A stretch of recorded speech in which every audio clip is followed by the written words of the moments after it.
Good morning. We're going to stick in Romans, but jump up to the next chapter, chapter 16, and catch a little one another that is so often neglected. But I want to share one little story about how it helps some people. Here's Romans 16, verse 16. Greet one another. Greet one another with a holy kiss. All the churches of Christ greet you. Now, that doesn't mean you have to go around kissing everyone.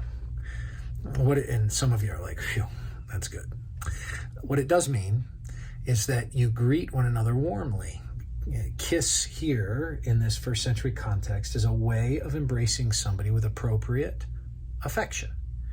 So maybe it's a handshake, maybe it's a hug, maybe it's a sidearm hug, maybe it's a high five. I don't know. Maybe it is a kiss. It may be very dependent upon the situation in today's world. The point is, culturally speaking, what is it that communicates a sense of warmth in your greeting? It's deeply important.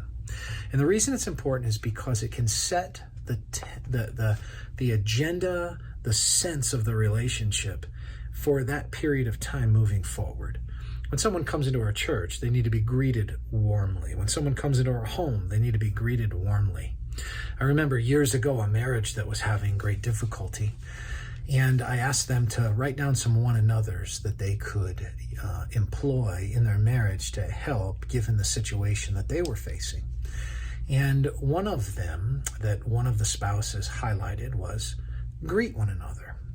When the other spouse came home from work, what this particular spouse found is that when they greeted in a warm, loving, kind, welcoming, and generous way, it got the entire night off, and a whole cavalcade of relational problems that were happening started to subside because they simply took the initiative to greet one another.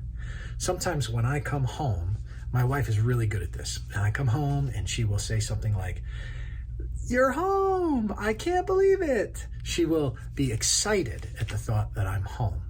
Well, when she's excited at the thought that I'm home, guess what that makes me feel?